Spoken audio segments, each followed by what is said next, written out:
Gloire à Dieu. Merci Seigneur d'être là présent avec nous et de se réjouir avec nous. Je chanterai de tout cœur les merveilles de mon papa Yahweh.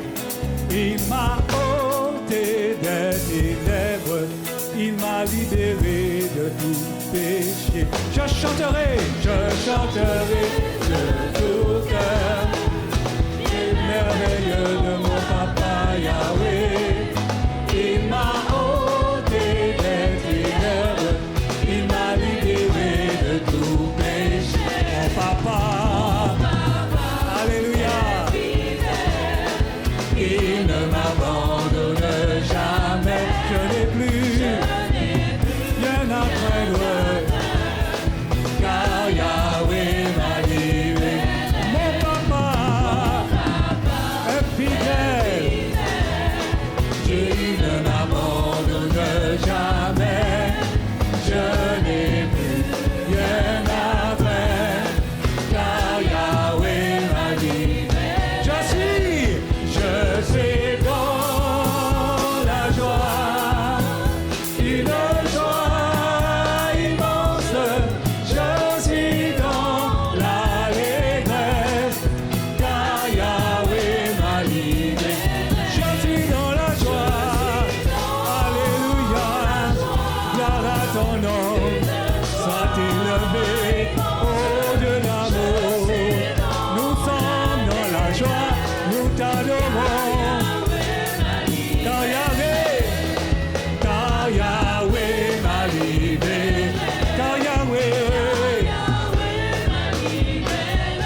me montre que je ne suis rien.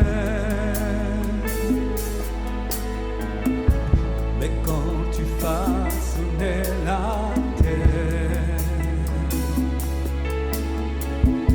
j'étais déjà près de ton cœur. Tu m'aimais avant que je sois, et pour moi tu as tout donné. Toi seul pouvais me libérer. C'est pourquoi je veux t'adorer. Toi seul est digne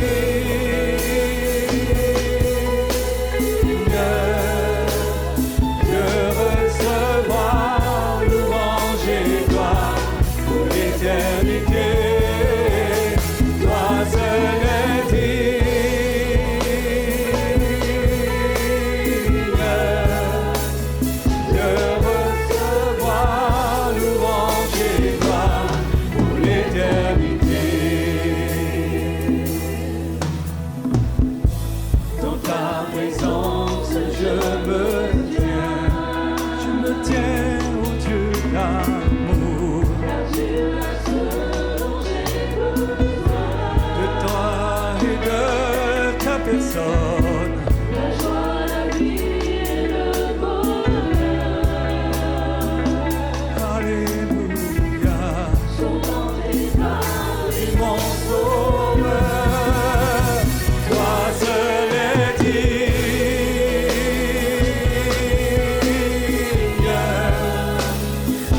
Nous sommes toujours dans ce thème, suivre Jésus, le Seigneur et le Maître. La dernière fois que nous étions retrouvés, il nous invitait à passer de l'autre bord, comme disait le chant. Il n'a pas dit que tu coulerais, il a dit passons à l'autre bord, parce qu'il veut nous emmener toujours plus loin. Il nous invite à passer parce qu'il nous entraîne après lui, comme disait la Tsunami, entraîne-moi après toi.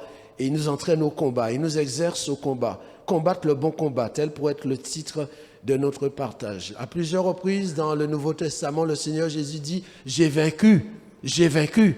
Et même on rendra témoignage en disant « L'agneau a vaincu ». Donc qui dit vainqueur, victoire, cela sous-entend qu'il y a une guerre. Il n'y a pas de guerre sans victoire, il n'y a pas de victoire sans guerre. J'ai vaincu, c'est bien la preuve que nous sommes dans une guerre. Et l'issue de cette guerre doit être pour nous la victoire. Pas d'autre, c'est pas négociable. À travers deux exemples, je voudrais montrer combien cette guerre a commencé il y a bien longtemps et elle se poursuit, elle doit se poursuivre, mais comment Dieu surtout peut nous rendre plus que vainqueurs. Je prendrai l'exemple d'un homme imparfait et en second lieu de l'homme parfait. Une lecture dans 1 Samuel chapitre 17, versets 1 à 3. Samuel chapitre 17, versets 1 à 3. Il est dit ceci. Que la parole de Dieu soit bénie dans nos cœurs ce matin. Alléluia.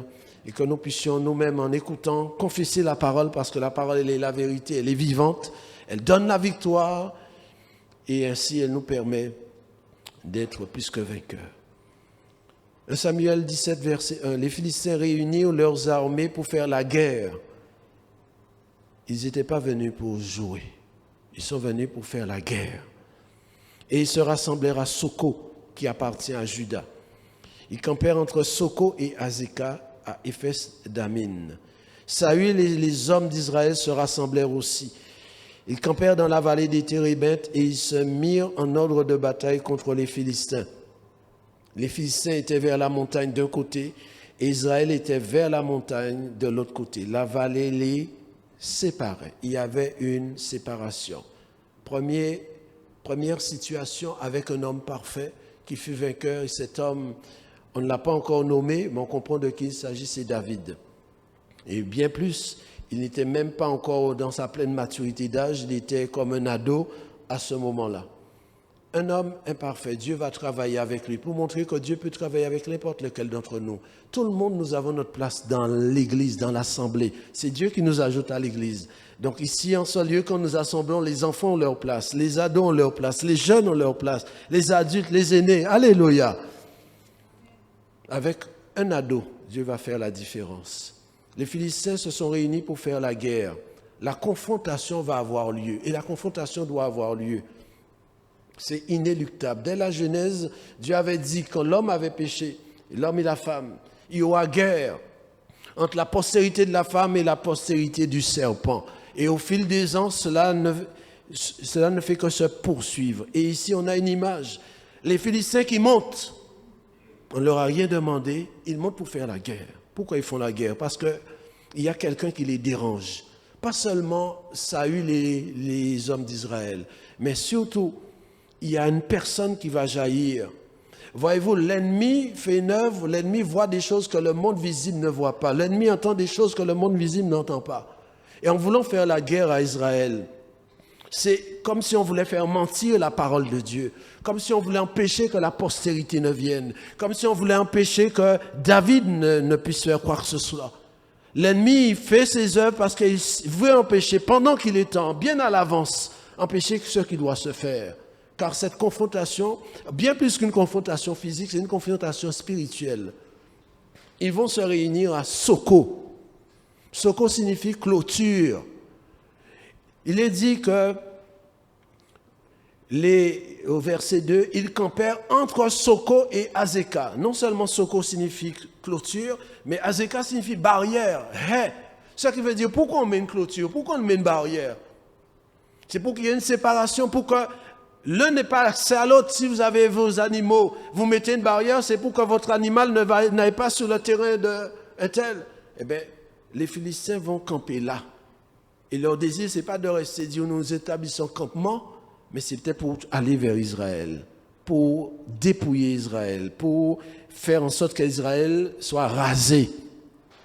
Et je l'ai dit, ce même combat, c'est une image du combat entre la lumière et les ténèbres. Il y a les Philistins et il y aura un homme, David. Il y a les Philistins et il y a Israël. Les ténèbres qui veulent essayer d'éteindre la lumière. Il en a toujours été ainsi. Au-delà des Philistins, c'est l'ennemi de nos âmes qui les pressait, qui les poussait à être antichrist, anti-hébreux, anti-israélites. La Bible dit, qui sont ceux qui sont autour, qui veulent nuire à ceux qui marchent avec Dieu? Ce sont des dominations. Éphésiens chapitre 6, verset 12. Nous n'avons pas à lutter contre la chair et le sang, mais contre des dominations, contre des autorités, contre des princes, contre des esprits méchants dans les lieux célestes. Où ils sont? On ne les voit pas. Ils sont bien réels. La Bible en parle. On voit des hommes, on entend parler de guerre par-ci, par-là, mais au-delà de ces guerres, il y a une guerre spirituelle menée par Satan, avec toute cette légion d'anges qui sont avec lui, des dominations, des autorités, des princes, des esprits méchants qui veulent avilir les hommes. Leur but, c'est faire tomber ceux qui marchent avec Dieu, détruire leur existence, briser les foyers et surtout garder pour toujours ceux qui sont déjà dans les ténèbres. Quand on voit des gens courir après Vaval, mais le diable s'en réjouit, qu'il continue, baille au carnaval encore, jusqu'à ce que la mort vienne. Et quand on meurt, on est avec Vaval. On a beau dire, il s'en est allé. Mais il s'en est allé où? pas avec Dieu, pas avec Jésus. Voyez-vous, dans cette bataille, Goliath va apparaître, il va dire, donnez-moi un homme. S'il me bat, il a commencé par ça. S'il me bat, et c'était bien, parce que la lumière triomphera toujours des ténèbres. Et après, il dit, si moi je le bats, il avait bien dit, et c'est ce qu'il avait dit qui va se arriver. S'il me bat, il sera battu. Il n'aura pas l'occasion de les battre. Mais le désir de l'ennemi, c'est de nous marcher dessus, de faire en sorte qu'on devienne esclave des ténèbres. Et l'important pour nous, c'est de savoir déjouer la stratégie de l'ennemi. Au verset 11 de ce chapitre 17, il est dit, Saül et tout Israël entendirent ces paroles du Philistin et furent effrayés, saisis d'une grande crainte. Je vous invite à lire entièrement, non seulement ce chapitre 17, mais ce livre de Samuel, qui est fort intéressant pour chacun de nous, à tout moment, pour que nous puissions nous laisser instruire, édifier par la parole de Dieu. Saül le roi et tout Israël, tous ces hommes vaillants, vont entendre les paroles de Goliath. Pendant 40 jours, cet homme va sortir et il va prononcer les mêmes paroles pendant 40 jours. Et quand on l'entend, voilà la réaction de ceux qui vont l'entendre. Il est en train de vociférer. Saül et tout Israël entendirent. Et quoi? Ils furent saisis d'une grande crainte. Ils furent effrayés. Si on est effrayé, on n'aura pas envie d'aller se battre pendant 40 jours. Il lance ce même défi, pas seulement à Israël, mais même à Dieu. C'est pourquoi ce combat n'était pas seulement un combat humain, c'était un combat spirituel. Parce que j'étais un défi au peuple de Dieu, si j'étais un défi à Dieu lui-même. Le 41e jour, nous y sommes. Il va sortir de nouveau. Et ce jour-là, ce sera son dernier jour, parce qu'un homme va apparaître, c'est David. Saül et son armée vont entendre, et ils furent saisis d'une grande crainte. Et cette crainte ne va pas aller en diminuant, mais en s'accentuant. Parce que la même crainte est répétée au verset 24. À la vue de cet homme, tous ceux d'Israël, le roi et toute l'armée, s'enfuirent devant lui et furent saisis d'une grande crainte. Les jours passent, les paroles demeurent, mais les mêmes effets. Et même en s'accentuant, ils vont même s'enfuir. C'est Dieu qu'on ne va pas avancer, mais on va reculer. Fini le temps de reculer, fini le temps de jouer. Nous sommes en guerre. Il est dit, concernant David au verset 23,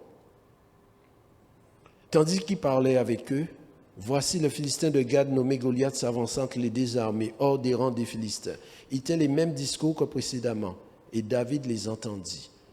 David a entendu, mais David doit faire la différence. En faisant quoi? Déjà en fermant son oreille aux paroles de cet homme. David les entendit. Il n'est pas dit que David entendit et David recula. David entendit et fut effrayé. David les entendit. Quelle parole David va sortir? C'est au verset 26. Il est dit, David dit aux hommes qui se trouvaient près de lui, que fera-t-on à celui qui tuera ce Philistin? Quelle récompense aura le victorieux? Quel diplôme on va donner à celui qui aura persévéré?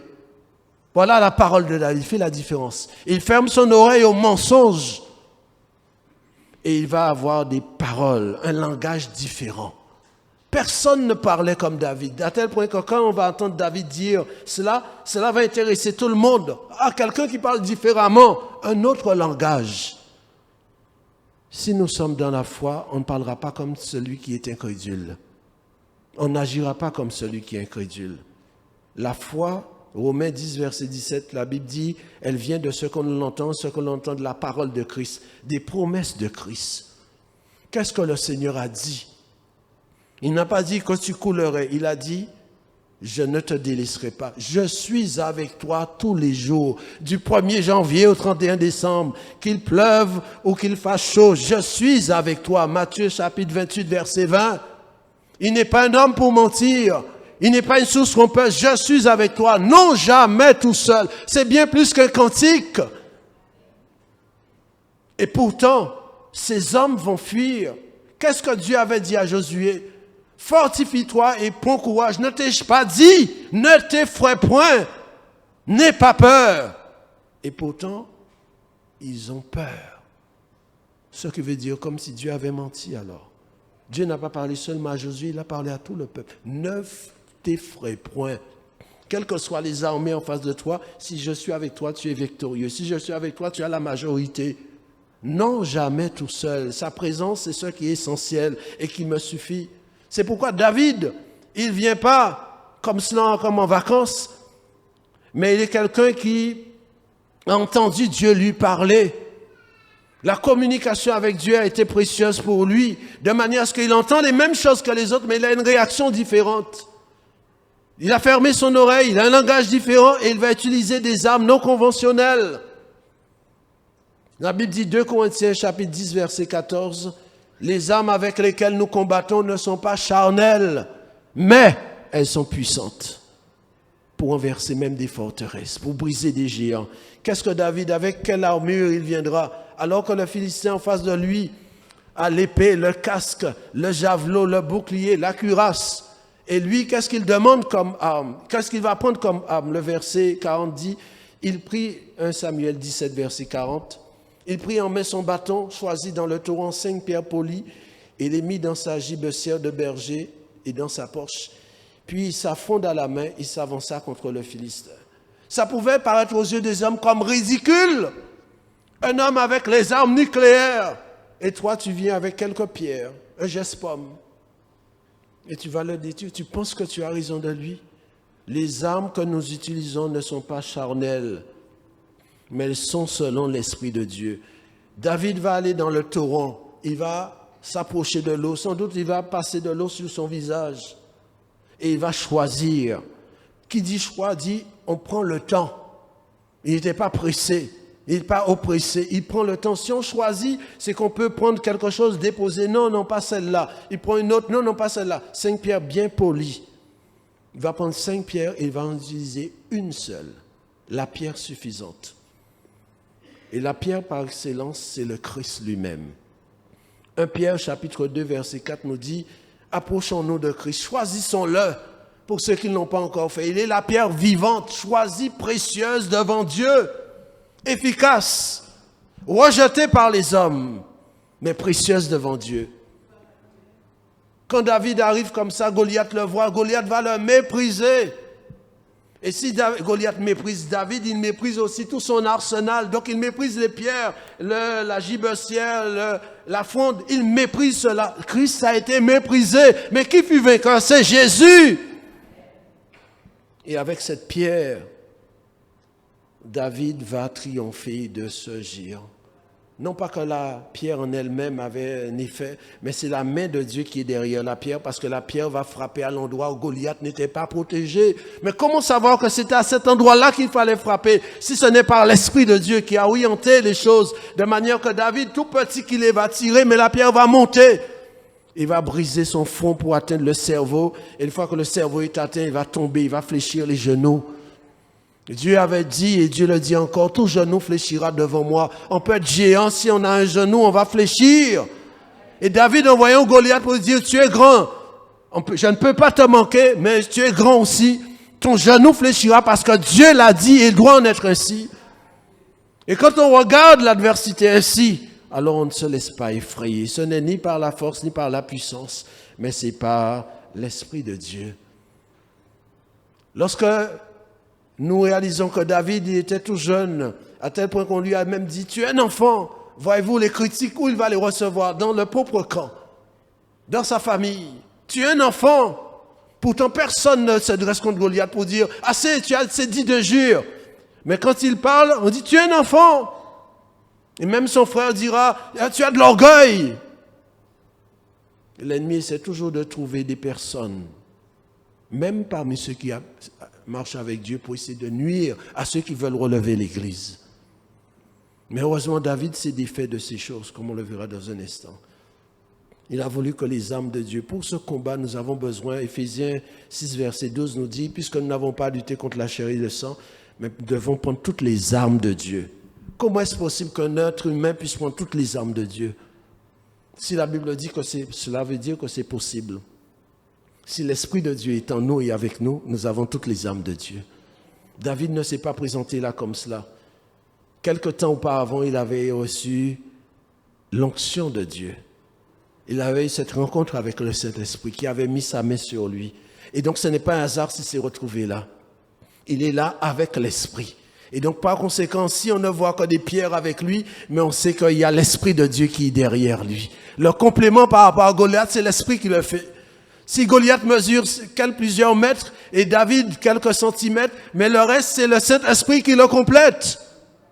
Et un homme avec l'Esprit, une femme avec l'Esprit, c'est plus fort que le diable et tout le monde. Alléluia. Au verset 48 de 1 Samuel 17, il est dit ceci: aussitôt que le Philistin se mit en mouvement pour marcher au-devant de David, David courut sur le champ de bataille à la rencontre du Philistin. Le Philistin marche, mais David, lui, il court. Ce n'est pas la même chose. Nous ne sommes pas dans la même dimension. Le Philistin marche, même si c'est un géant, mais David, lui, court. Même s'il a des petites jambes, mais il court, il va encore plus vite. Il prend de l'avance. Il a une longueur d'avance. Comment avoir cette longueur d'avance si ce n'est avec la personne du Saint-Esprit? Le Seigneur Jésus l'a dit: il vous est avantageux que je m'en aille. C'est un plus par rapport à ceux qui n'ont pas l'Esprit. Et c'est pourquoi, en tant que peuple de Pentecôte, nous sommes heureux que l'Esprit soit au milieu de nous et nous voulons lui donner toute latitude, toute place. Amen. Jean 16, verset 7. Il vous est avantageux que je m'en aille. Quand on a l'Esprit, il peut nous avertir. Quand on a l'Esprit, il peut nous donner des révélations. Quand on a l'Esprit, il peut nous donner des promesses. Béni soit Dieu pour le mouvement de Pentecôte. Alléluia. L'Esprit avait saisi David. La main du Seigneur était sur David. David a eu cet avantage. Et comment nous-mêmes, nous pouvons prendre cette longueur d'avance? En nous souvenant que nous aurons toujours besoin du précieux sang. Précieux sang de Jésus. Nous avons pris la Sainte Seine, ce fruit de la vigne qui nous rappelle son sang précieux. Nous en aurons toujours besoin, car c'est à cause du sang précieux que nous serons reçus au ciel. Et jusqu'à ce que nos yeux se ferment, nous aurons besoin de ce précieux sang. Et c'est ce sang qui nous justifie, ce sang qui nous purifie. Et quand le sang est sur nous, l'ennemi ne peut pas nous toucher. Précieux sang. Ils l'ont vaincu, dit Apocalypse chapitre 12, à cause du sang de l'agneau et à cause de la parole de leur témoignage. J'aurai toujours besoin d'invoquer le sang. C'est une manière de prendre une longueur d'avance par rapport à ceux qui sont en face de nous et ceux qui ne sont pas avec Dieu. Par la prière, je l'ai dit, David est allé au torrent, mais entre-temps, en choisissant les pierres, en passant de l'eau sur son visage, il a sans doute fait monter une prière. Seigneur, j'ai besoin de ta grâce, je t'invoque, aide-moi. Dans le psaume 119, verset 147, psaume 119, verset 147, David dit, je devance l'aurore et je crie. Devancer l'aurore, cela veut dire qu'il y a un empressement à aller vers Dieu. Je devance l'aurore. L'aurore, c'est cette première lueur du jour. Avant même que le jour paraisse, je suis déjà en avance. Donc si je devance l'aurore, par conséquent, je devancerai aussi les géants. La prière, Seigneur, fais-moi grâce. Dieu n'est pas loin, il y a une distance de prière de chacun de nous. Invoque-moi aujourd'hui de la détresse, je te délivrerai. Par la promesse, par la parole aussi, nous pouvons garder cette longueur. Qu'est-ce que le Seigneur m'a dit? Je le répète, je suis avec toi. Et sans doute l'Esprit a parlé au cœur de David parce qu'il y a cette communion intime que nous avons et Dieu nous donne des paroles de connaissance, des rimas, des paroles personnelles. Je suis avec toi. Il a dit, l'Éternel qui m'a délivré de la patte de l'ours et de la patte du lion me délivrera aussi. Il a été avec moi. S'il a affronté le lion, il a affronté l'ours, c'est parce qu'il avait l'assurance que Dieu lui disait, vas-y, je te délivrerai. Merci pour garder cette longueur d'avance. Il est bon que nos cœurs entretiennent aussi le pardon. Voilà une âme qui désarme la puissance des ténèbres, le pardon. Comme Étienne, nous l'avons vu vendredi soir. Premier jeune martyr de l'Église. Quand il meurt, ses dernières paroles, Seigneur, ne leur impute pas ce péché, ne mets pas ce péché sur leur compte. Ils pardonnent, pourtant ces hommes sont méchants, violents, cruels, meurtriers. Pardonne, Seigneur. Et là, ça désarme l'ennemi. Première parole du Seigneur Jésus à la croix, Père, pardonne-leur. On ne peut pas vivre ici-bas si on n'aime pas pardonner. On sera constamment dans la défaite. Le pardon, ses frères l'avaient agressé, il a mis de côté cela.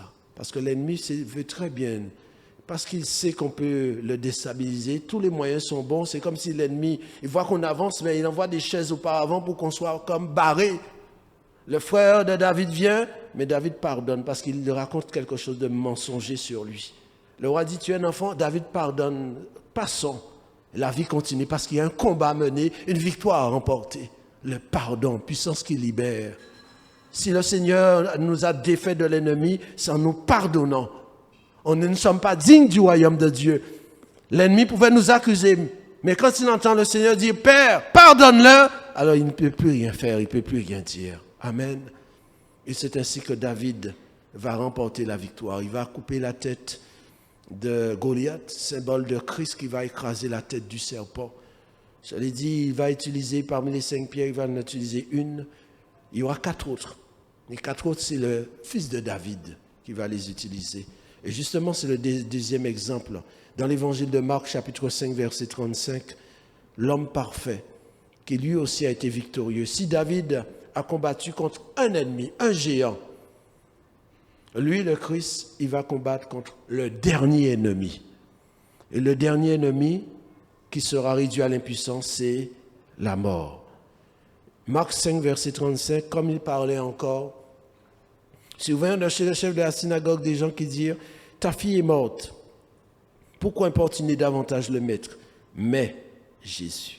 Ah, quelle est belle cette expression dans la Bible. On peut dire tout ce qu'on veut avant, mais quand on dit « mais Dieu »,« mais Jésus », ça veut dire qu'il va y avoir un changement. Mais Jésus, sans tenir compte de ses paroles, dit au chef de la synagogue « Ne crains pas, crois seulement. » Amen. Je l'ai dit ici, nous avons un géant, le dernier ennemi, la mort. Et c'est celui qui est en face de la mort, c'est le fils de David, c'est Jésus. Première chose, il entend le Seigneur comme les autres, ce qui est dit. Pour bien montrer que ces paroles sont importantes et relatées, Luc aussi répète ce qui est dit. Il dit, plusieurs sont venus dire, ta fille est morte, pour dire que c'est bien vrai. Mais Jésus s'en tenait au compte. Il ferme son oreille à ce genre de paroles. Il entend comme les autres, mais il s'est fermé son oreille aux paroles de ces hommes et il va avoir un langage différent. N'aie pas peur, crois seulement. L'atmosphère change. Quelqu'un qui dit, prends courage, n'aie pas peur. La seule chose que je te demande, fais-moi confiance. Pourtant, l'heure est terrible, c'est la mort. C'est un être qu'on a aimé qui s'en est allé. N'aie pas peur, crois seulement. Ce qui doit compter pour moi, pour ma vie, c'est le verdict de Dieu. C'est ce que Dieu dit et pas ce que je peux voir ou ce que les gens peuvent raconter. C'est pourquoi la communion avec Dieu, elle est tellement précieuse. Parce que le Seigneur dit, non seulement il dit la vérité, mais il est la vérité. Et seule la vérité peut changer la réalité.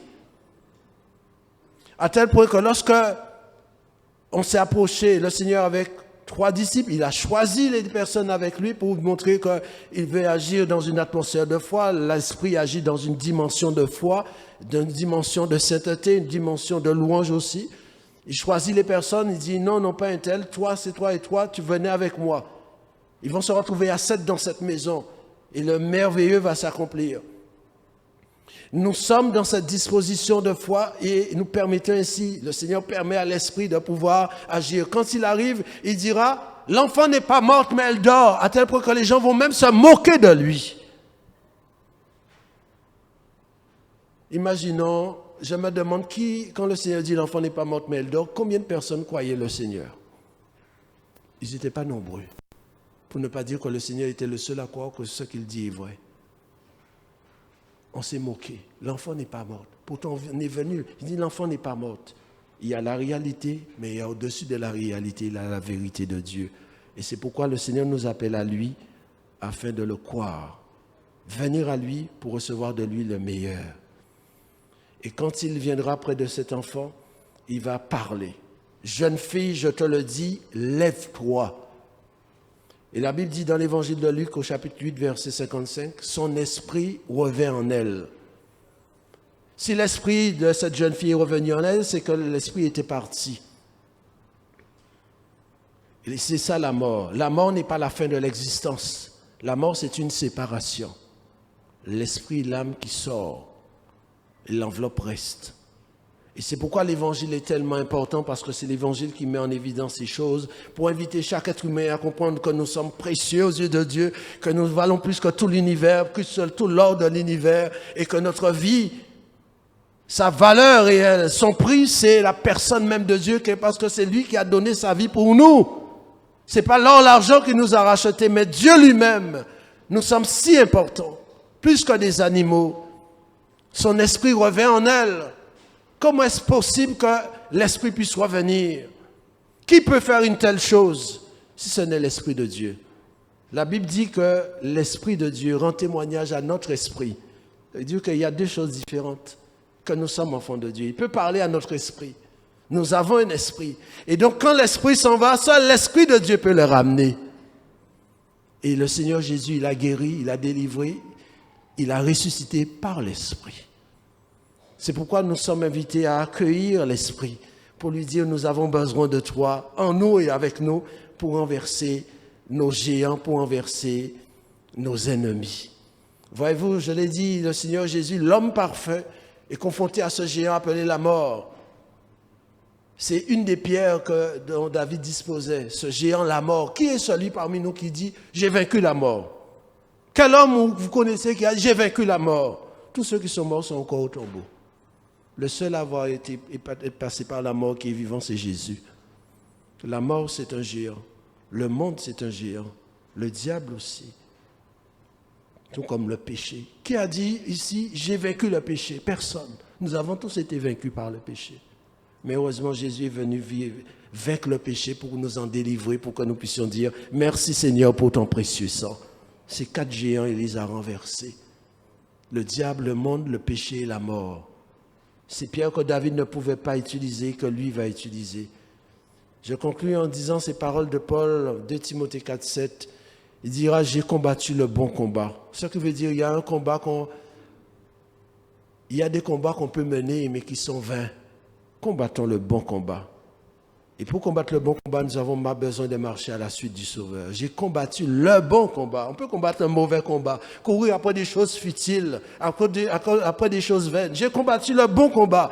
J'ai achevé la course. J'ai gardé la foi. Et c'est ce que l'ennemi veut nous enlever. Car il sait que sans la foi, il est impossible d'être agréable à Dieu. J'ai gardé. Malgré les combats, malgré les problèmes, malgré les maladies, malgré les déceptions, malgré les abandons, j'ai gardé la foi parce que la foi, elle est personnelle. Et j'ai besoin d'elle jusqu'au bout parce que lorsque le moment dernier arrivera, le Seigneur dit, bon et fidèle serviteur, bonne et fidèle servante. Pourquoi fidèle? Parce qu'on a gardé la foi. Et la foi, c'est la seule vertu, on la retrouve et dans le fruit de l'esprit et dans la manifestation de l'esprit. C'est pourquoi elle est tellement importante. Gardons la foi. J'ai gardé la foi. J'ai gardé la foi, dit l'apôtre, grâce à quoi? À vos prières, mais aussi à l'assistance de l'Esprit de Jésus-Christ. C'est pourquoi nous avons besoin, comme en ce jour. Hier n'est plus, demain n'est pas encore là. Je ne sais pas si je vivrai demain, mais aujourd'hui, je peux vivre pleinement dans la manifestation de l'Esprit. Parce que si David a triomphé, c'est par l'Esprit. David n'était pas fort. Et si le Maître a fait ces choses, c'est avec l'Esprit. C'est pourquoi nous disons, Seigneur, c'est vraiment un bel avantage pour nous que d'avoir ta personne et aussi d'avoir ton Esprit. Alors nous voulons vivre entièrement, pas seulement un jour dans l'année, cette expérience de Pentecôte, mais tous les jours de notre vie, que ce soit du plus petit jusqu'au plus grand, de la personne fatiguée ou à la personne qui se sent dans une santé meilleure. J'ai besoin de la manifestation de l'Esprit, parce que c'est avec ton Esprit que j'irai de l'avant et que je serai plus que vainqueur. Que son Seigneur soit béni. On peut le prier un instant.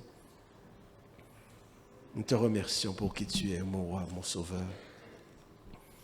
Nous louons ta sainte majesté et nous te donnons gloire pour de tels moments, pour de tels instants. Un moment avec toi vaudra toujours mieux que 1000 ailleurs. Oui, nous le confessons, nous le chantons, nous le proclamons. Et c'est serré dans notre cœur. Avec toi, la vie vaut la peine d'être vécue. Avec toi, le meilleur est devant nous. Avec toi, la victoire est assurée. Avec toi, nous sommes dans le vrai, le tangible, le concret, l'essentiel. C'est pourquoi nous ne voulons pas être ailleurs. Viens, Seigneur, affermir la foi de ceux qui peut-être se sont laissés entraîner, se sont découragés. Viens affermir la foi de ceux qui sont comme ébranlés.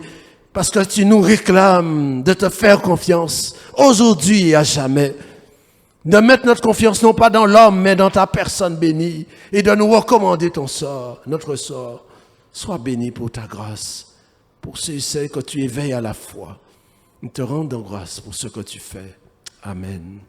Le Dieu de victoire habite en moi. Le Dieu de victoire habite en moi. Je marche non par la vue, mais par la foi.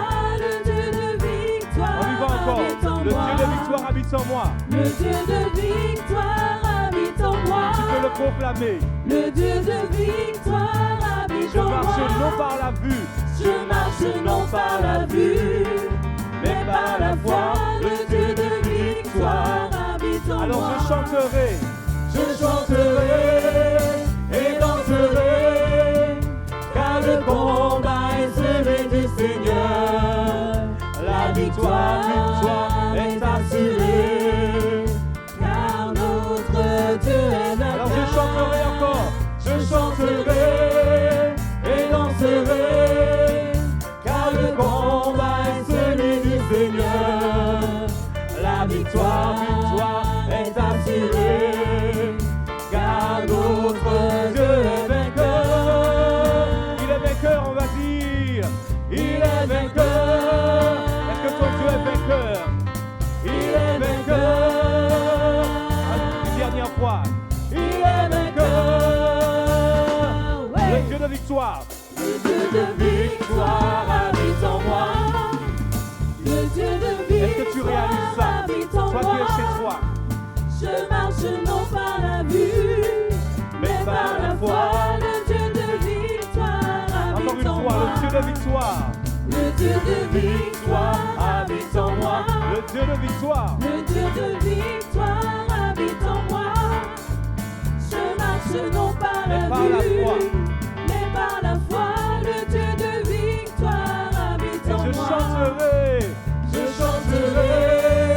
Et danserai, car le combat est celui du Seigneur. La victoire est assurée, car notre Dieu est vainqueur. Je chanterai et danserai, car le combat est celui du Seigneur. La victoire est assurée, car notre Dieu est vainqueur. Attention, il est vainqueur. Il est vainqueur. Il est vainqueur, notre Dieu. Il est vainqueur. Il est vainqueur. Il est vainqueur. Ouais. Avec Dieu. Avec Dieu, nous ferons des exploits. Oui, Seigneur. Car c'est lui, ceux qui Notre Dieu écrasent écrase l'ennemi. Chantons et crions la Nous victoire. allons dire ensemble, Christ est roi. Christ est roi. Car Dieu a gagné le combat et libéré son peuple. Sa parole a vaincu l'ennemi. La terre entière verra qu'avec Dieu, nous ferons des exploits. Seigneur. Car c'est lui, Le Saint-Esprit de Dieu habite en toi. Le Saint-Esprit de Dieu habite en toi. Et crions Nous avons la autorité. victoire. Christ est roi. Christ est roi. Christ est roi. Christ est roi. Christ est roi. Christ est roi. Ouais. Avec Dieu. Avec Dieu, nous ferons des exploits, car c'est lui, ceux qui écrasent l'ennemi. Chantons et crions la victoire. Christ est roi. Christ est roi. Car Dieu a gagné le combat et libéré son peuple. Sa parole a vaincu l'ennemi. La terre entière verra qu'avec Dieu, nous ferons des exploits. Merci Car c'est Seigneur. lui, Merci Seigneur ceux pour la qui victoire écrasent sur l'ennemi, Seigneur. chantons Au nom de Jésus. crions la Au nom de victoire. Jésus, nous avons la victoire. Christ est roi. Christ est roi. Christ est roi. Christ est roi. Christ est roi. Christ est roi. Christ est roi. Ouais. Alléluia. Notre Dieu, c'est le roi des rois. Soyez bénis.